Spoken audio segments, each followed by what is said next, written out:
Hi, I'm Jeff, and welcome to another one of my videos where I take a look at all the new comic books coming out on either December 22nd or 23rd, 2020. And I ask myself the question, what one new comic book would I buy this week if I could buy just one book? Now this week I want to start off by talking about two of my previous picks, because in my last week's video I hadn't read my pick from the previous week yet, and so I didn't really comment on it. So I'm going to comment on two of my previous picks right now. The first one being crossover number 2. The question is, was it a worthy pick? And in my opinion, it absolutely was. I like crossover a lot. I like the story, I like the concept. I can tell that Donny Cates is building up to something very cool, and I'm excited to go on that journey with him. And also the concept of just all of our favorite comic book characters being in the real world. And I don't want to give anything away, but there's like a detention center for these comic book characters at one point, and it was kind of like a fun game to be able to because they're all in shadow and stuff, so they can get away with the licensing, I'm sure, but so that you could kind of like pick out like, oh, I think that's Batman, and oh, that's Wonder Woman, oh, that's Spawn, like try to pick out all the different characters that were in there. It was really kind of fun and cool.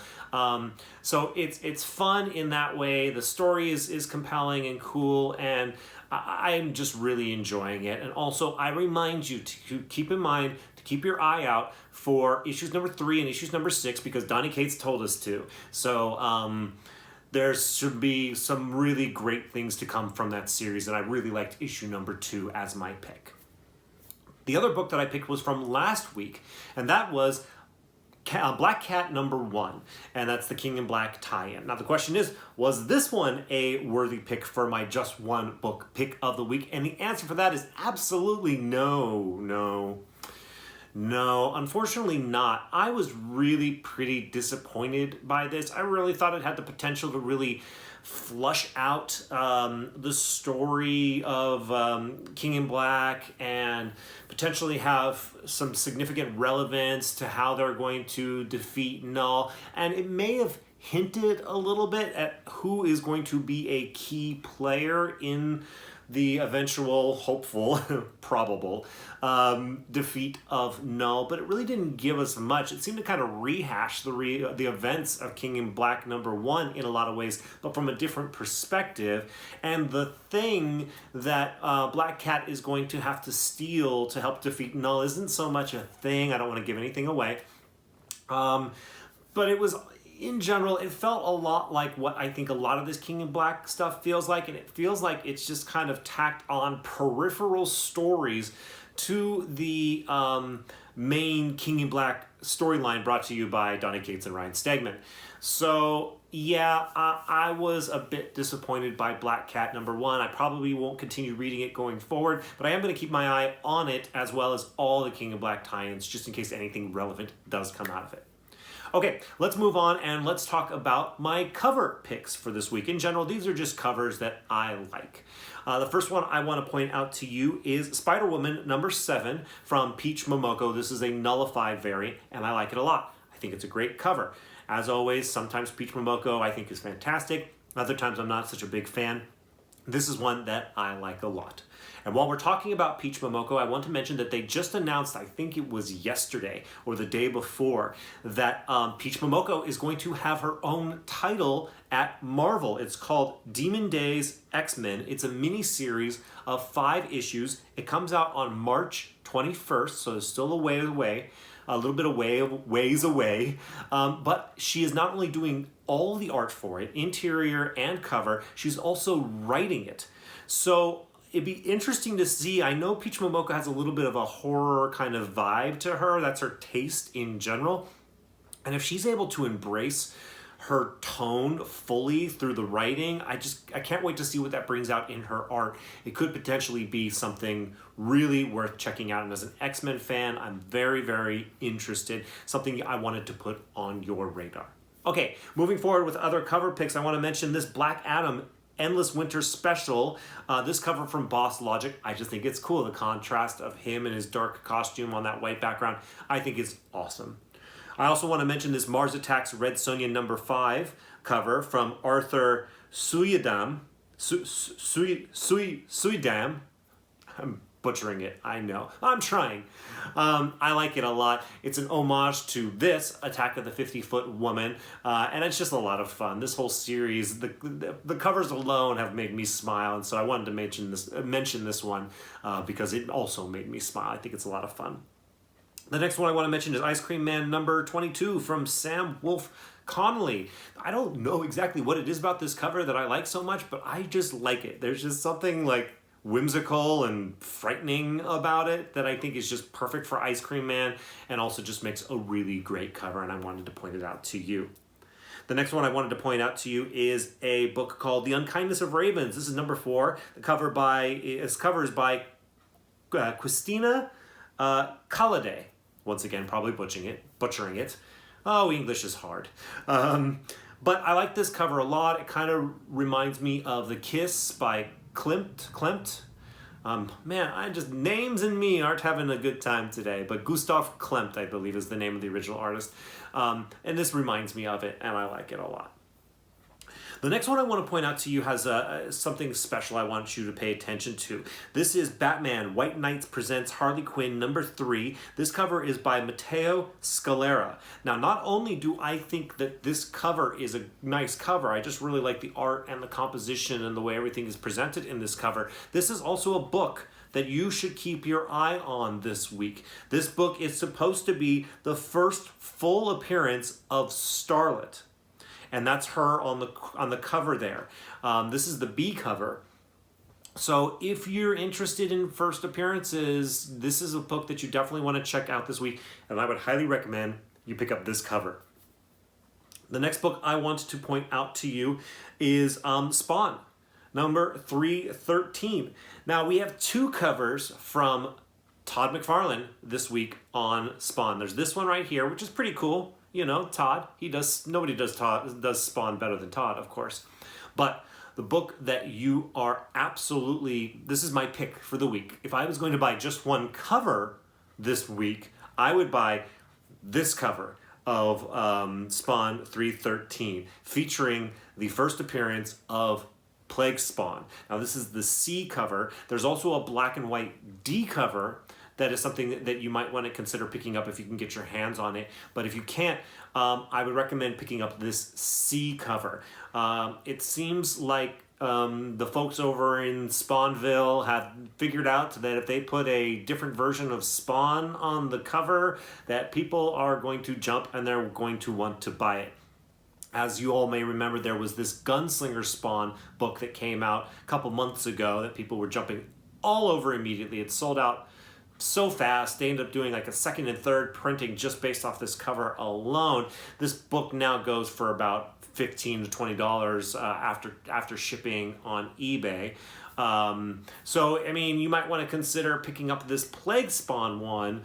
It might be an easy way to turn, $3 into $10. I think there's going to be people are going to be more on top of this than they were the Gunslinger Spawn after the success of Gunslinger Spawn. So if you see this one out there in the wild, you might want to scoop it up. And if you haven't already made arrangements, you may want to call your comic book store immediately and say, hey, is there any way you could still pull one of those for me and put it on the side so that I don't miss it. Something to consider. And like I said, once again, for those spec reasons mostly, but also it's pretty good art, this is my cover pick for this week. All right, let's move on to the next section of today's video, and that is the number ones. These are the new books that are coming out this week, the new titles, the new number ones that are coming out. The first one I want to mention is a book called Roaring Twenties World's Fair. The description's really short. It says, when a malfunctioning time machine lands dinosaurs in the year 1920, the Jazz Age gets prehistoric in this introduction to a whole new Dinopunk history. Could be fun. I wanted to point it out to you. The next one I want to point out to you is one called Gloomhaven, Fallen Lion. This is apparently based on some game, so if you know the game, you'll probably be interested in the comic, and if you don't know the game, you're going to be a lot less interested. Just wanted to put it on your radar if you are one of those fans of the game.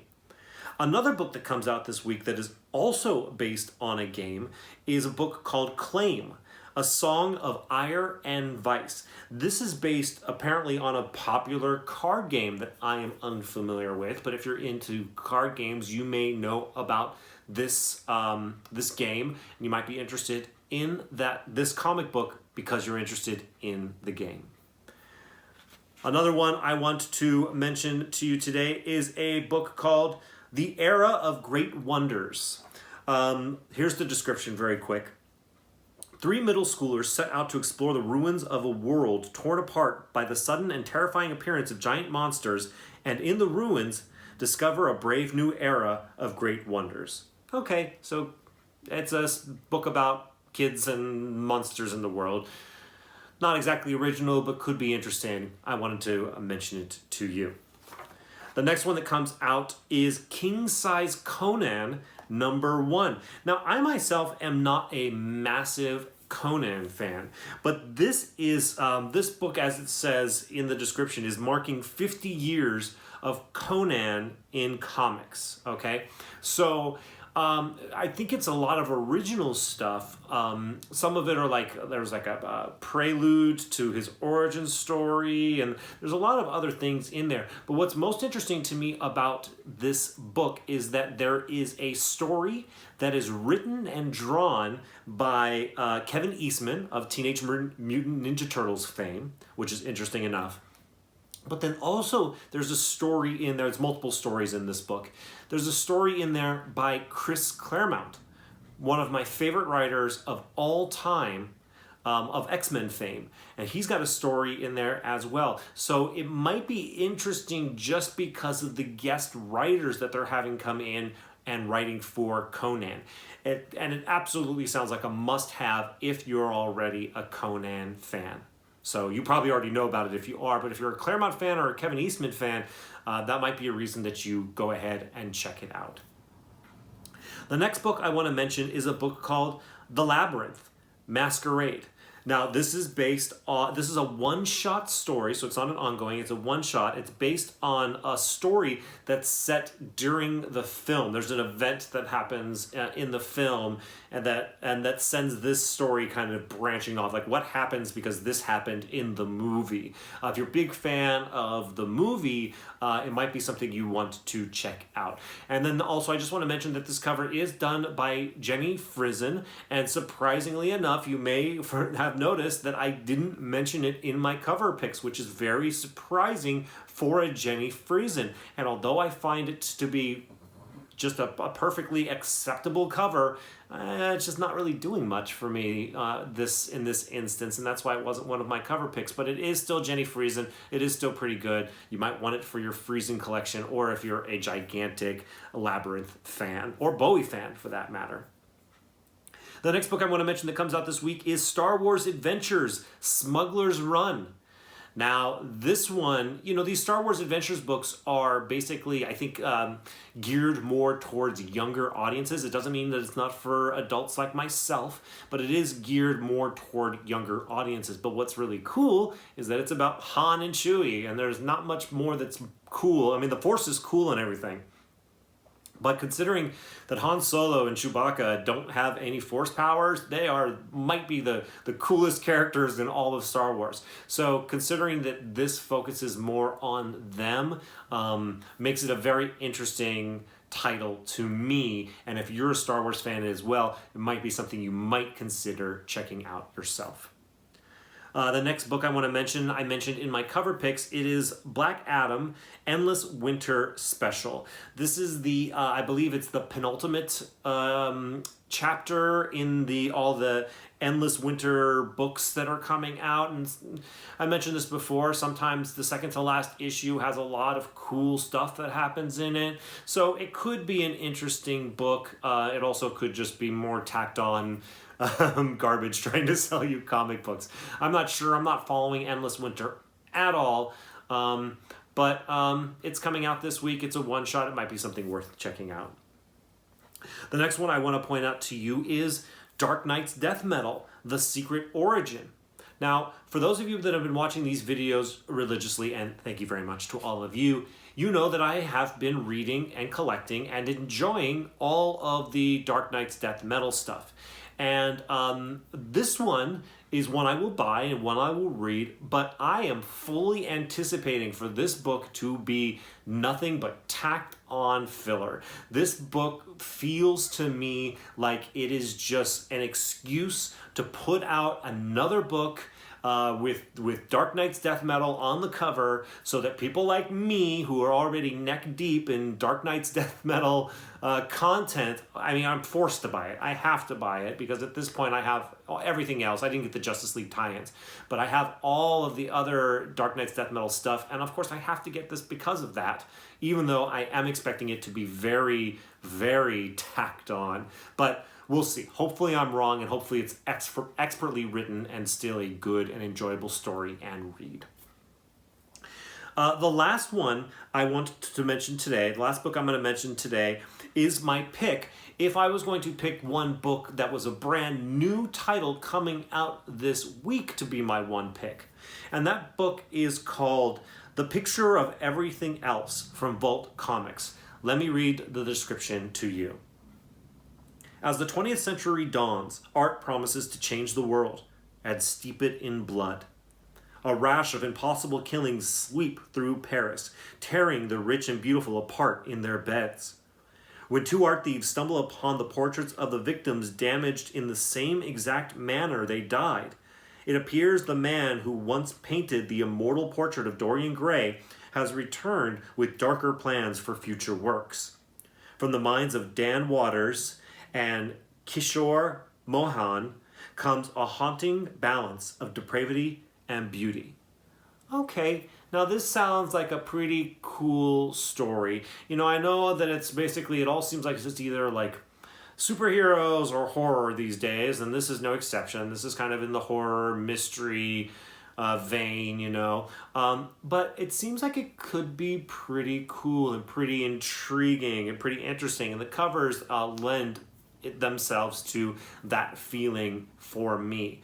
And so when I look through all the number ones coming out this week and thinking of like, man, if I was just wanting to read a new story, this is the one that I think would be the most interesting and compelling to me. So something for you to have on your radar. Okay, so the next part of this video is going to be the So You Know category, where I basically just let you know about some books that are coming out. I want you to know what's coming out so they're on your radar, so you don't miss anything that I think has some potential to be worthy of your attention. And so you know, Red Hood number 52 comes out this week. Now, if you look on the cover here, there's some characters there, and in the description it refers to a new group of vigilantes. So it might be a first appearance of these folks that you see on the cover there. Once again, if you are specking on first appearances, and it's a very good thing to spec on, this might be something you consider checking out this week. Another one in the very exact same vein, but is a little bit more speculative, comes from Action Comics number 1028. Now, I have to give a shout out to somebody on YouTube. His name is Jim from Jim Comics. He does great videos. I definitely recommend you go and check him out. But the cover of this book kind of sent his spec radar going off when it says on it, "The future depends on today." Now, for him, with the whole Future State just coming out right around the corner, he's wondering if DC is going to drop in potentially some speckable things in this issue of Action Comics. Maybe some cameo appearances of characters from Future State, or first full appearances of characters from Future State. This might be a book that you consider going into your comic book store, and if it's there on the shelf, flip through it and see if you can find something that might pique your interest from a spec category if you're interested in specking on Future State characters. I myself, I think I'm going to take a pass on all things Future State. I'm going to keep my eyes and ears open for what's going on, but in general, I'm not particularly interested in jumping on board. But if you are, this might be something that you might want to consider taking a look at. When Jim Comics made his comment about it, I was like, I'm going to mention that to the folks in my video as well. So once again, shout out to Jim Comics. The next book I want to mention to you is Scumbag, number 3.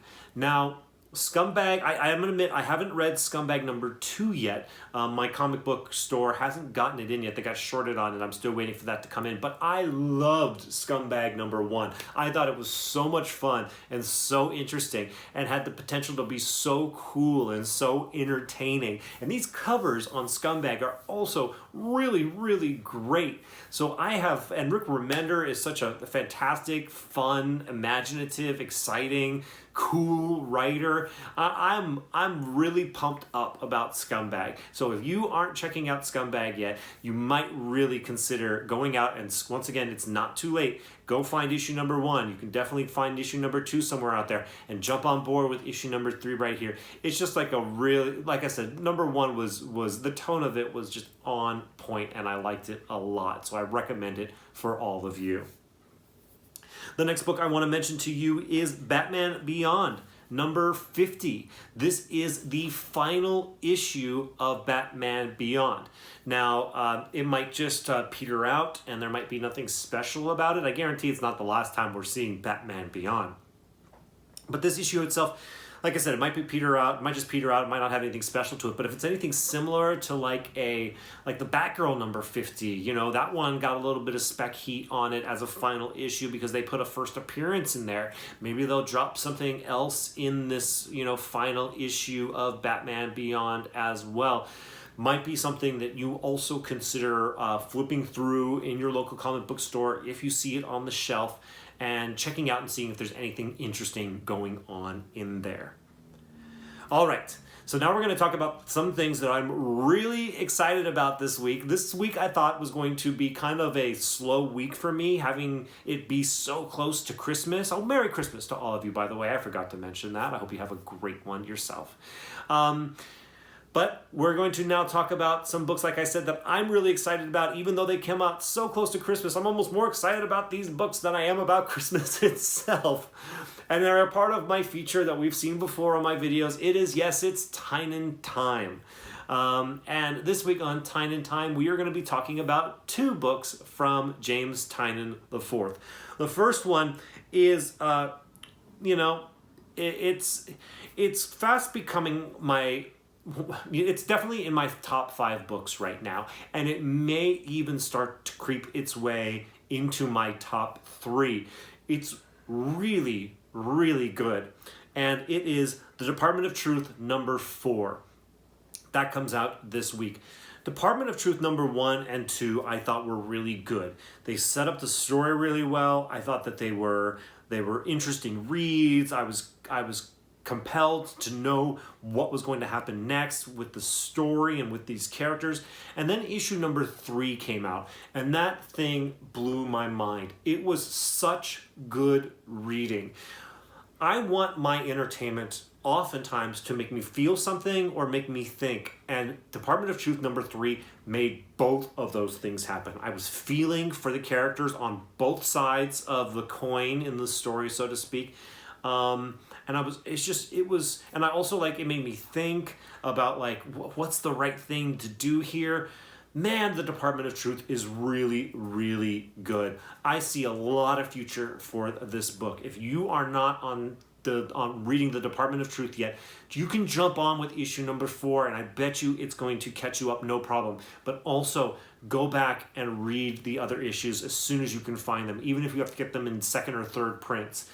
It's really good. I can't tell you enough good things about it. Check it out. The other book that comes out this week from James Tynan IV is, I'm going to go ahead and say that it is absolutely that is my favorite comic book out right now, and that is Something is Killing the Children, number 13. I never thought that I would be as into a horror comic as I am Something is Killing the Children. It is, and it's not that he's doing anything so extraordinary or so unique. James Tynion IV is just doing things so well. The story is so just like, I'm on the edge of my seat when I'm reading these comic books. And this is getting close to ending the I think what's going to be like the first story. It's the third, you know, to call it an arc isn't correct, but it's like there was the first 5 issues, the second 5 issues, and now there's the third 5 issues. This is issue number 13. I think this story, this arc, is going to end with issue number 15, and then our hero Erica Slaughter will move on to a different monster hunting venue, probably with issue number 16. So I would highly recommend jumping on Something Is Killing the Children as well if you aren't already. And also, so that you know, for those of you out there, they are reprinting and reissuing all copies of issue number 12 this week as well. So, because a lot, and some of you may not know this, but a lot of the books that Boom printed for issue number 12 were damaged. So what was their answer? To reprint all of them and send them all out to all the retailers for free. So now there's going to be a stupid amount of issue number 12 out there. You should go and scoop it up. I know that my local comic book store, Black Cat Comics, which you should all check out on Instagram, does claim sales every Tuesday. I'm going to be there for this upcoming Tuesday's claim sale, and we're going to be selling these books. And if they come in the way that they promised, you know, we're going to be having a Something Is Killing the Children number 12 sale, because we're going to be moving these books because there's going to be just a lot of them out there and available. So it might be a good opportunity to jump on this series at a discounted rate. Because once again, all these books are going to be out there. But regardless, it's worth it at full price because this book is really, really so great. Okay, so that's the end of Tynion Time. Now we are going to talk about the book that I would pick this week if I could pick just one book. And it'll bring us to Kate's Corner and The King in Black number 2. Yes, if I could pick just one book this week, I would pick The King in Black number 2. Why? Because it's just so good. Similar to how, for the reasons why I picked Crossover number 2. They have teed up such cool and interesting things. Now, I had really hoped that those cool and interesting things were going to ripple out into the rest of the Marvel Universe and into these other comic book titles, but it doesn't look like that's going to happen. It really looks like all the cool is going to stay in the main King in Black title. And this cover is indicative of why I think that. I think it's very cool. Null there with those badass wings and all the characters around him. Just really cool. And there's lots of other cool covers as well. But this was a tough week for me, to be quite honest, because, man, I could have picked Department of Truth number 4 because I'm a big fan of that. I could have picked Something Is Killing the Children number 13 because I'm a big fan of that. And those are both books that I am really super excited about getting in my hands and reading. I will bring those home and I will read those immediately. But the same is also true of this King in Black number 1. Donny Cates does such a good job. Whereas James Tynion IV's writing is a little bit more nuanced, in his storytelling. Donny Cates kind of like, he hits you with these like little drops of coolness and excitement and wow factors and oohs and ahs, His is more of like, I don't know, kind of like a popcorn action movie in a way where you get like really excited about it, whereas James Tynion might be a little bit more like a Christopher Nolan type of storyteller. Donny Cates is more of like a MCU kind of exciting and fun and cool kind of stuff. And King in Black number 1 I thought was really cool. It didn't really pay off in a big way from like a spec potential, but with Null showing up and basically just handing all the superheroes, I'm going to go ahead and say it, like giving them a big old shit sandwich and telling them to take a bite. It's like he is owning the superheroes on Earth right now. And he did that out the gate in issue number 1. He just showed up and he's like, you all are in trouble. Null is here.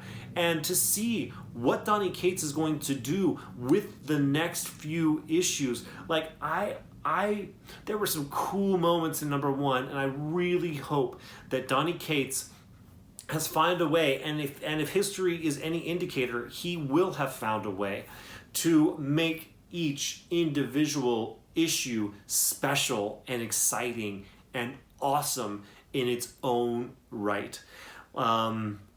You know, this is purely once again a personal pick. I'm excited about the title, so I'm excited about number 2, and that is why, if I could buy just one book this week, I would buy The King in Black, number 2 from Donny Cates and Ryan Stegman.